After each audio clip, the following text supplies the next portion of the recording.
Hey, welcome back to Trailblaze. I'm Jamal Simmons. Hey, Matt Butler, how are you today? I am great, Jamal. It's good to see you. Uh, Thank you. It's good to see you too. Happy 250th birthday, Jamal. Happy 250th birthday, America. We're all in the middle of this sort of post fireworks frenzy. You live in Washington, D.C. I got to tell you, or you live nearby. Uh, what's the sky like there? Everyone says that the sky is shit after the 800,000 fireworks that went off on July 4th. Yeah, I mean, I can't really tell. It's been basically cloudy and socked in from like actual kind of rain clouds as opposed to smoke clouds. We didn't really feel too much of it here, kind of in north of Northwest DC.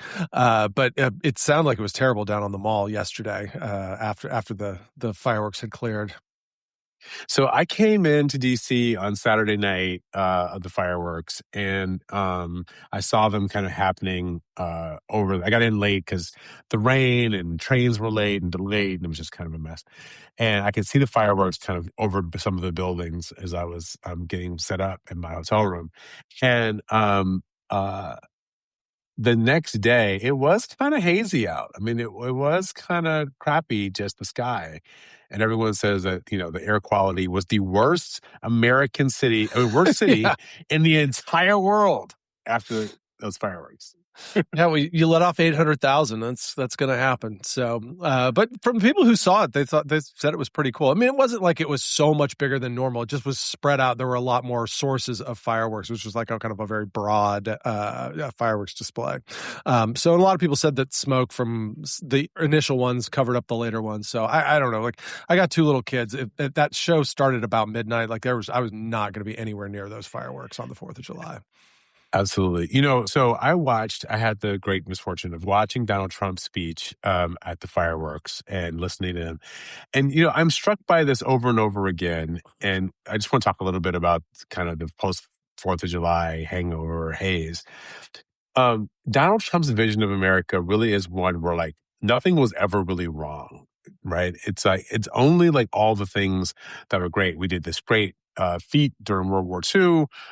We had these great moments of, economic victory in our corporations. All those things are true. And I actually think progressives need to do better at celebrating America's triumphs and accomplishments. Mm-hmm.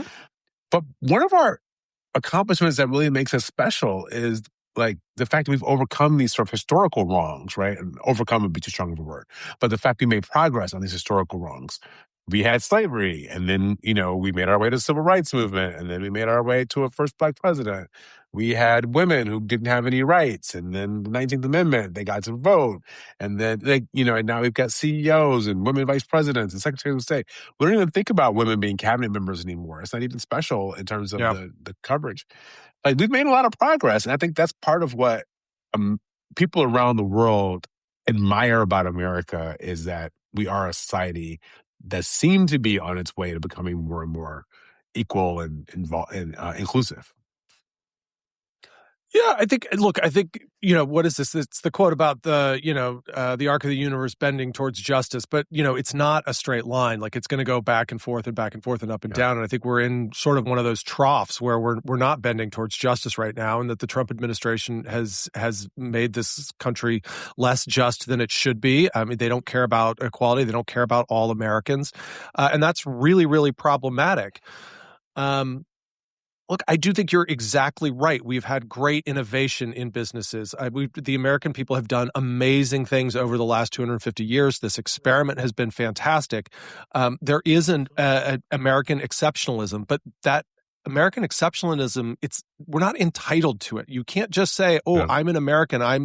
We're exceptional." You actually have to work for it, and you work for it by bringing in people who are leaving countries that are war torn or where they are not being treated equally, and we bring them in and we make them Americans. Immigration is one of the things that has made this country fantastic, and this administration is completely and totally turning away from it. And I think Trump and his corruption and seeing all the different things that are going on and just the incompetence. It really did taint the celebration of 250 years for a lot of people. So I also watched Mayor Mamdani's speech from July 3rd. And on that speech, he said a lot of what you just said. it was really the immigrant story. And this is why I think the kind of more establishment Democrats have to pay attention to what's coming from the left and coming from the more progressive left. Because his voice was one of, it was the outsider's voice. It was a voice that was like coming from a lower rung on the economic ladder, looking up, saying, like, here's what's wrong is that top ladder gets further and further away. Top rung gets further and further away. The rest of America is being left behind, and we've got these challenges, and you guys aren't paying attention, and it's going to cause us trouble. But the way we get out of it is that everybody's got to participate and kind of bend that arc back toward justice. Yeah. Yeah, and I think Westmore said similar stuff to that in his address, right? Like, this is not about being passive. Like, you actually have to be active. You have to vote. You have to work. And it's all of our responsibility. Like, yes, Americans can be exceptional, but they've got to work at it. And you've got to do exceptional things if you want to, like, claim that mantle. And, this administration is not doing it. And look, I get it. Like, there's this sense and this kind of rugged individualism that built this country, right? And people going out and doing for themselves, but like, it's gotten out of control. And now it's like, if I can take this, I'm going to take it. If I can do this with this power, I'm going to do it. If I can make this money, I'm going to make it. I don't care who I screw over to do it. And we've just been out of control for the last couple of decades, and I think it's really coming back to us, and we need to fix it. Absolutely. We talk about 2028 here. So the two people I want to talk about, you just mentioned one, Westmore speech, which I thought was right. The other one is Gavin Newsom. On the Westmore speech, the last part about it was he talked a lot about service. And when we think about patriotism, I've always thought, patriotism is love of country. Love is if you're going to get hokey, love is an action verb, right? Love is not just a feeling. Yeah. It's like, what do you do for people who you really care about? You love your kids, your spouse, your mom, your dad. Like, you do things for them that show that you love them all the time. And so we love our country. We should do things for our country. I don't think we have a president who's really ever done anything for the country as much as he's asked the country to do things for him. And that's a very different kind of president than we've had, Republican or Democrat, at least in our adult lives or my recent history reading. Yeah, no, we've never had anybody like him. I mean, his sacrifice is completely and totally foreign to Donald Trump. I mean, look, he said our soldiers were suckers. Like, how he ever got elected after saying that, to say that people that are serving in our military, putting their lives at risk, also the families that stay behind who are, you've got a person who's probably single parenting when that other person is deployed. Like, I mean, to say that these people are suckers, no, they're sacrificing for the country to make everything better. And, look, that is what American exceptionalism is like, that we can say, we want to be better as a society. Like, we are not animals. Like, yes, it could be survival of the fittest, but we should be better than that, right? Like, we should be looking out for our neighbors and our communities and our larger, and like, anyway, we're just in such a bad place right now. So the last one is Gavin Newsom. And here's why I think people should pay attention to Gavin in much the way, it's a very different speech than what Mamdani gave. But in Gavin's speech, it was really like a process argument. His speech was like, we got to fight.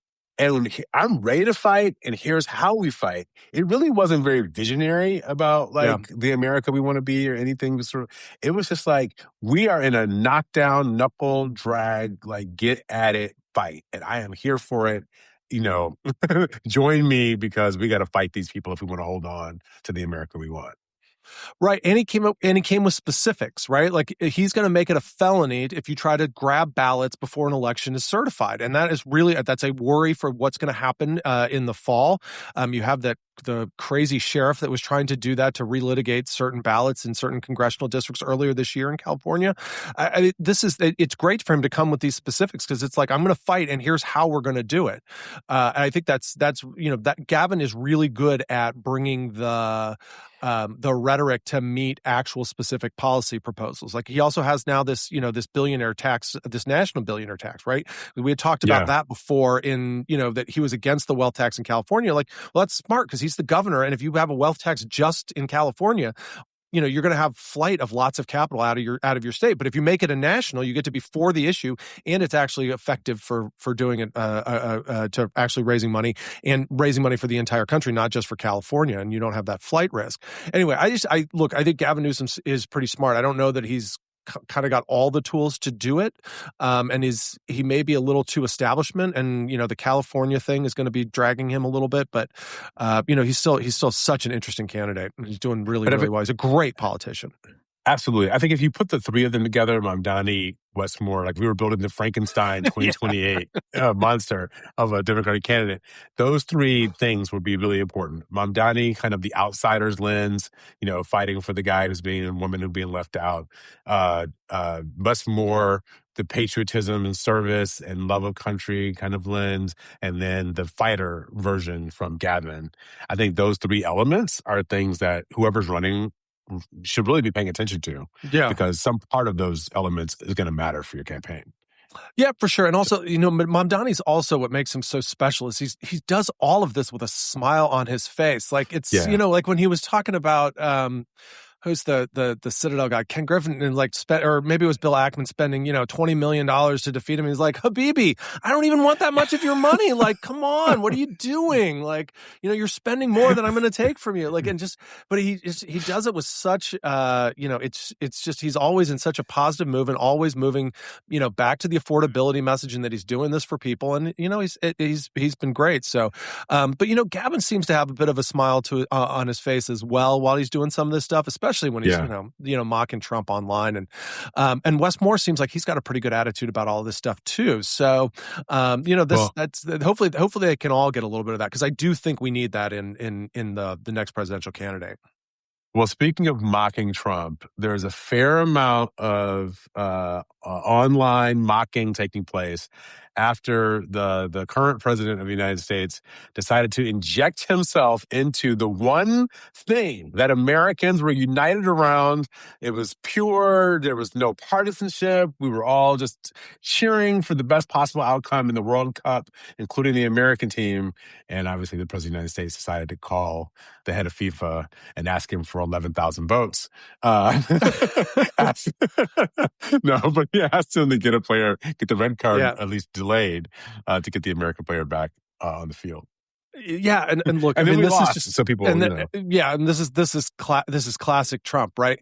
Here's the thing, if he wanted to do that and keep it under wraps and do it and just make the thing happen, it would have been fine. Like look, I watch a lot of soccer. It probably was like an unfair red card. It wasn't the right call. So Balogun shouldn't have been suspended for the game anyway. But like Trump's got to insert himself on it. Like if FIFA had just said, look, we've reviewed, what's not going to happen, it would have been fine.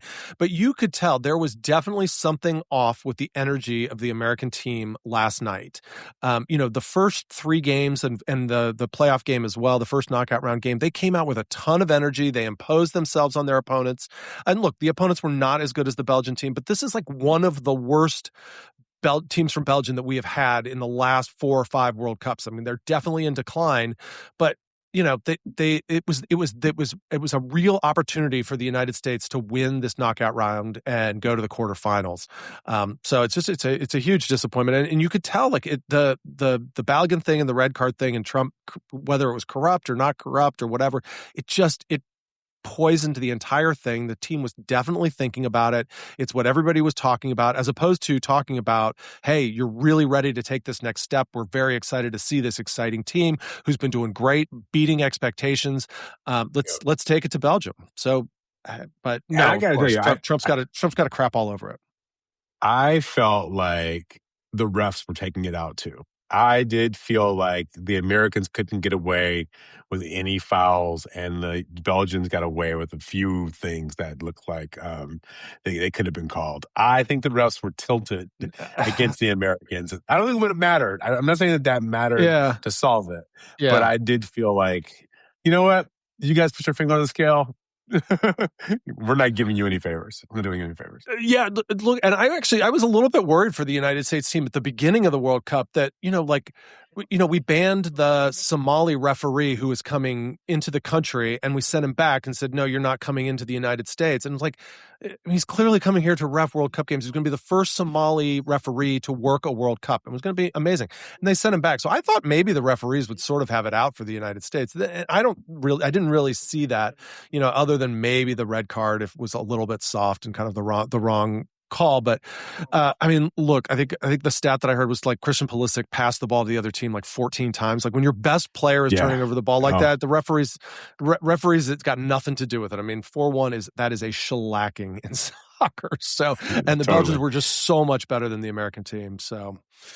Did you see after the Belgians won, some of the players were in the corner doing the Trump dance? Oh, I did not see that, but yes. Oh God, doing the Trump dance, right? And mock the president. Yeah, but even even in his comments, like, well, if we don't win, then we'll just say it was rigged. Like, I mean, really? Like why? Like the guy doesn't. He has no shame. He does not care. So it's kind of amazing, actually. So yeah, no, it was pretty amazing. And these games are taking place all over the country, not just in New York, New Jersey, which is where the kind of the championship will take place, but in all these cities. And there was this great story in The Athletic like a week or so ago about what's happening in terms of the deal that FIFA cut with these cities. And it's interesting because I'm just thinking about this conversation that Trump had with the FIFA president to get this deal done. And it seems like FIFA really has a very high sense of itself when they go into cities and what they demand from these American cities. And there was one person who's on our list, because we're talking about this because we're talking about 2028 here, one person on the list who refused to play ball with the head of the largest football organization in the world, our friend, the former mayor of Chicago, Rahm Emanuel. Yeah, fantastic story. Look, I don't agree with all of Rahm's policy positions, but God, I love that he will make a decision. He will stick to it. Like, could you imagine him negotiating with Iran? Like, I mean, he is right. He is not going to mess around. Like, he knows where his positions are. He knows what his values are, and he sticks to it. You know, when they said we might need you to put a roof on Soldier Field, like what? No, like that's crazy. We're not going to do it. So he redlined it up. Like they're like, we're not taking red lines. It's like, I don't care. We're not accepting these terms. And they're like, okay, we'll go someplace. And he's like, fine. Like, and look, it'd be great if there were games in Chicago. It's a fabulous city, but they don't really need it. I mean, it is, it's a balance in these things. And look, the conventions do similar things, right? Like when when the parties are bidding to have a convention in your city, there are all sorts of requirements. We need you to raise $100 million. We need you to make sure that you have the adequate hotel numbers. We need you to make sure that those hoteliers will stick to a fair rate so our delegates can actually afford to be in that city. So there's a bunch of stuff that we do too as conventions. It's not quite as much as, we're going to need you to put a dome on your stadium. That's a little outside the pale. So and I guess the only city, it's like $300 million worth of benefit to your city if we choose you. So so it's worth it. I don't know what the World Cup economics are. Yeah, so the World Cup economics are a little dodgier, right? So the thing about the World Cup is they get everything that happens kind of in the facility. They get all the concession money, they get all the parking, they get all the tickets, all the ticket prices, I think merch that's sold on the property, they get it all. So I guess the cities theoretically get transportation to the games. So for instance, in New York, what is normally a $13 fare from it's like $100, Station, right? It's like $90, right? So only a $13 fare to get to MetLife Stadium. It's now $90. So they get that. They get whatever happens around the stadium, hotels, restaurants, all that stuff supposedly is the benefit. But FIFA gets everything on the table, which is one of the things that Rahm Emanuel said when he was mayor was he said, look, Chicago's not the dumb money. He said, I'm looking at the table, at the contract. He said, and I can see all the places where FIFA gets money, right? It's like in the contract. My money is like marketing and there'll be some ancillary benefit. It's like, I don't know if we're gonna, this makes a lot of sense for us. And in LA, apparently, where I guess the FIFA people told them that they were going to put LA on the map with this. They're like, you mean the city that has the Oscars and the Lakers and the Dodgers? Yeah. and a This Hollywood is, you're gonna sign put us that on is that. known world over. Yeah. So yeah, we're gonna put Chicago on the map. Yeah, no, that's pretty funny. I mean, look, there is a So the lot of one, benefit that comes comes to these yeah, cities, right? Like there's all these vendors that like have staging and lighting and audio equipment, and there's a lot of construction work that comes along with it. totally. You've got a ton of extra police. Like there's lots of benefits that come to these cities by having these events. But but going above and beyond, like they're not, you don't have to say yes. Like there is a number that is too much, and FIFA asked for too much of a number for some of these cities. Apparently, and the one city that did not have to live by the, they have to cover all of the branding on all the facilities. So MetLife Stadium is not MetLife Stadium; it's just New York, New Jersey New Stadium. York, New Jersey Stadium. Yep. Right, all over the country. The one place that didn't have to do that apparently was in Atlanta, where they had where the Mercedes-Benz sign is in the dome. Yeah. So it would have cost like, I don't know, $100 million or something to like put a new dome on that to cover up that logo. So they let them get away with it. Anyway, to me, it's probably the most fun story. I mean, until Trump got involved, Yeah, it was the only political aspect. aspect. Yeah. Totally. Yeah. But I think it's been great to have the World Cup here. I mean, I got into to soccer in '94, watching the World Cup when it was here before. I think it's a great time. Like the videos of all the different fans, being out together, celebrating together. I mean, it's really great, and people getting to see this country, and Mexico and Canada getting involved as well. It's been a fantastic time, and there've been some amazingly good games. Not last night, but the night before. That England-Mexico game was incredible. So it's been really fun. Yeah. I'm sure your kids are into this. Mine are. My son is like every night I'm trying to beg him to go to bed, so that he can like get up in the morning. But he would stay up all night watching stuff. Yeah. So. All right, man. We'll get to talk to you this week. Great to talk to you. We'll keep watching these World Cup. We got another. What do we got? Like 10 more days left of World Cup. To the 19th, I think. Yeah. To the 19th of July. So hopefully. We'll have a good victory, a good game, a bunch of good games from now to the end. Yeah. All right.